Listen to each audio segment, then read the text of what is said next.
In a quiet mountain village called Stonebrook lived a girl named Mara. The village was peaceful, but Mara was different from everyone else. She had a strange and secret ability. She could hear silence, not the usual kind of silence. Not just the absence of noise. She heard things inside the silence. Whispers, footsteps, breathing, things nobody else could ever hear. Her mother always told her to ignore it, to dismiss it as a child's imagination, but Mara couldn't. The silence called to her everywhere she went, in the deep forest, in the corners of her own home, even in crowded places where sound should have drowned it out. At first, it wasn't scary. It was like a soft wind passing through her ears, carrying secrets and untold stories. But as she grew older, the silence grew stronger, its messages more insistent. One afternoon, while walking home from school, she heard the silence say something clearly for the first time. "Don't you go home yet, Mara?" Stopped in her tracks. The voice in the silence was calm, but there was an unmistakable urgency to it. She hesitated, her hand hovering over the latch of her garden gate, then turned and walked toward the river instead.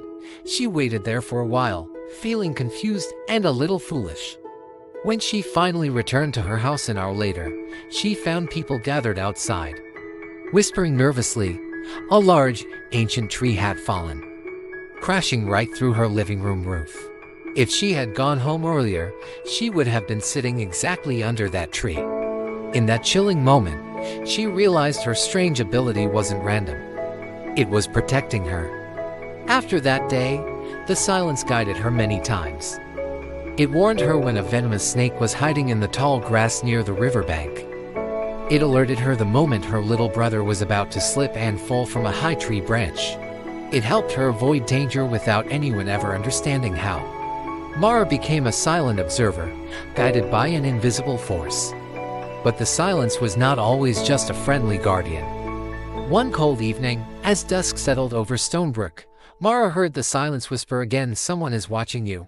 She spun around quickly, but saw nobody. The path behind her was empty, winding back into the darkening woods. A shiver ran down her spine. She walked faster, her heart thumping against her ribs. The silence whispered again, more urgently this time, "Don't go through the main road."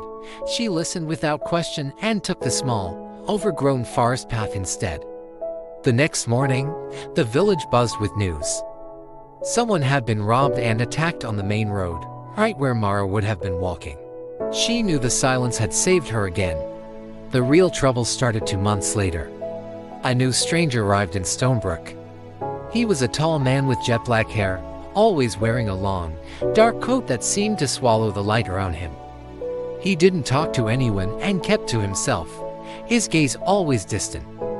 But whenever Mara passed by him, the silence around her changed. It grew loud, not calm, not protective, but sharp, broken, and filled with a palpable fear. One night, while Mara was drawing water from the village well, the silence didn't whisper.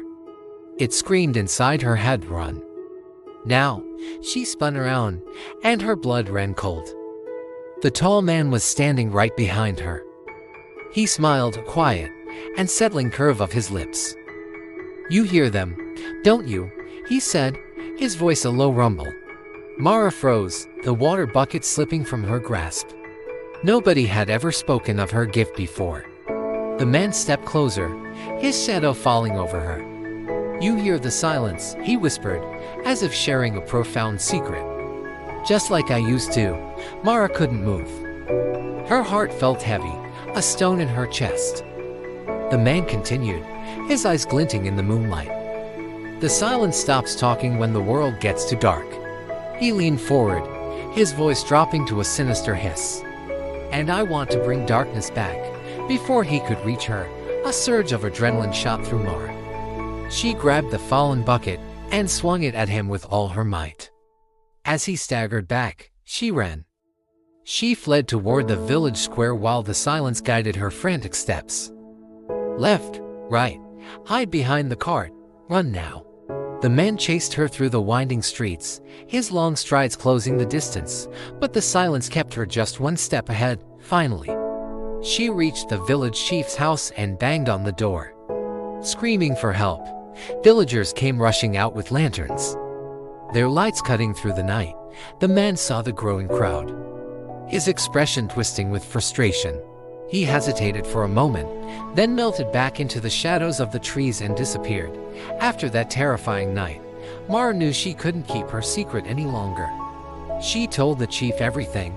The village, once skeptical of her oddities, now listened. They formed watch groups. People guarded the paths at night, lanterns held high. For a week, the man didn't return, and a fragile sense of peace settled over Stonebrook. But on the 8th night, as Mara lay in her bed, she heard a soft, familiar whisper inside the silence. "He's back." She immediately alerted the villagers. This time, they didn't just stand guard. They followed the silence's clues, relayed through Mara. It told them where he was hiding, which direction he ran, and where he tried to make his escape. Together, they cornered him near an old, abandoned barn at the edge of the village. He was taken away by authorities from the nearby town. They said he had been wanted for many years. He had a dark history of harming people. All people who, like him, claimed they had a special kind of hearing. The villagers of Stonebrook looked at Mara with no eyes. They thanked her, no longer seeing her as strange, but as gifted. They protected her, respected her, and most importantly, they listened to her warnings. Years passed. Mara grew up to become the village guardian, the one who listened to the silence when others couldn't. And through it all, she learned a profound truth. Silence is an empty space. It's full of meaning, of feeling, of guidance. And sometimes, silence is the loudest and most important warning of all. Thanks for watching. If you enjoyed this story, don't forget to like, subscribe, and hit the notification bell for more. See you next time.